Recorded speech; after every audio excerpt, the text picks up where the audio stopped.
చెల్లి పేరు జయశ్రీ. ఐడిబిఐ బ్యాంకులో నాకు పరిచయం అయినప్పుడు అసిస్టెంట్ మేనేజర్. రీసెంట్గా ఐడిబిఐ బ్యాంకులో డీజీఎంగా ప్రమోషన్ పొంది నడుస్తుంది. ఒక రోజున ఒక ప్రాపర్టీ తీసుకుంది ఇక్కడ, నెక్స్ట్ లెవెల్కి వెళ్ళాలని. ఒకసారి కూర్చోబెట్టి ఇంత భార్య భద్రత మాట్లాడా. చాలా కాలం జాబ్ చేశారు, చాలులే అన్న. ఇంత సెంట్రల్ గవర్నమెంట్ జాబ్స్. ఒకసారి రోజు నేను 2 years బ్యాక్ నేను చెప్పాను, పిలిచి చాలీగా రిజైన్ చేసేయండి, లేదా ఇంకా పెద్దదేని ఎదగండి, బిజినెస్ సైడ్ ఆలోచించండి, ఎంతకాలం ఇవన్నీ చెప్పాను.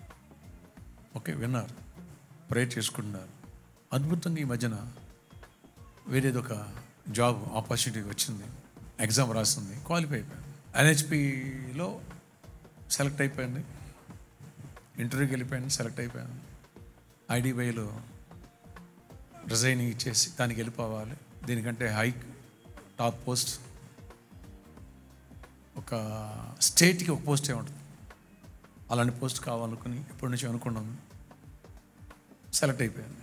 ఇక్కడ రిజిగ్నేషన్ లెటర్ ఇచ్చింది. తను చేసిన కొన్ని ప్రాజెక్ట్స్ వేరే వాళ్ళు అయితే మిస్టేక్ చేస్తే దాని మీద కేసు అయింది. అమ్మాయి చార్టెడ్ అకౌంటెంట్. ఈమె వాళ్ళ మిస్టేక్స్ చూపించి ఇది తప్పు చేశారని చూపించింది. అయినా సరే టీం అంతటిని అని చెప్పేసి ఈ మీద కూడా ఎలిగేషన్ ఉందని చెప్పేసి ఆపేశారు. అక్కడ జాయినింగ్ రిపోర్ట్ ఇచ్చేయమన్నారు. అమ్మాయి మిస్టేక్ ఏం లేదు, పొరపాటు అసలు చేయదు. 1 రూపీ లంచం తీసుకో. భార్య భర్త ఇద్దరు కూడా అంత సిన్సియర్గా ఉంటారు. ఒకే వ్యక్తి రెండిట్లో ఉండకూడదు. ఇది రిజైన్ చేసి అక్కడికి వెళ్ళాలి. సో ఇది అవట్లే. 1 month, 2 months, 3 months వాళ్ళు చూశారు.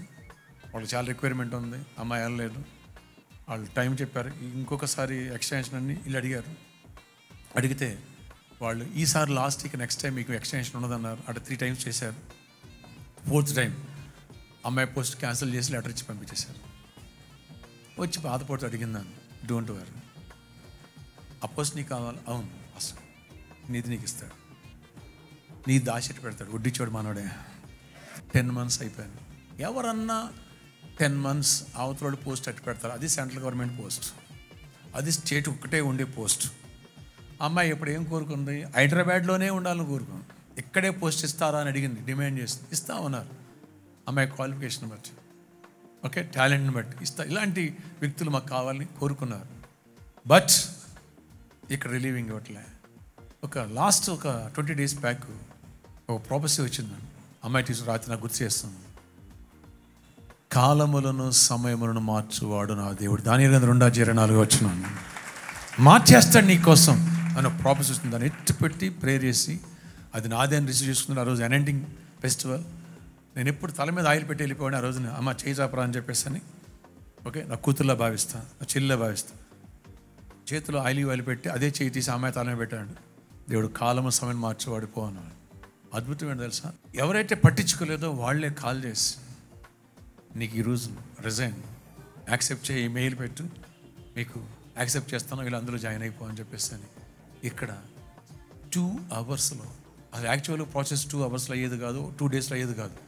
2 hours ప్రాసెస్ చేసేసి 4 o'clock అమ్మాయికి ఇన్ఫర్మేషన్ ఇచ్చారు. నైట్ 9 o'clock రిటైర్మెంట్ లెటర్ చేతులు పెట్టి పంపించేశారు, రిలీవింగ్ ఇచ్చేసారు. జాయిన్ అవ్వచ్చు అని చెప్పి మండే నుంచి ఫ్రైడే వరకు వాళ్ళు ఫార్మాలిటీస్ని కంప్లీట్ చేసి ఫ్రైడే జాయినింగ్ ఆర్డర్ నెంబర్ అన్నీ ఇచ్చేసాను. ప్రభుకే మహిమ కలుగునుగా. ఎప్పుడైతే ప్రాపర్టీ జూన్లో విందో, దేవుడు కాలములను సమయంలో మార్చువాడని చెప్పేసాను. యాక్చువల్గా అమ్ముకున్న శాలరీ ఫర్ మంత్ 2,50,000, న్యూగా జాయిన్ కాబోయేది 350.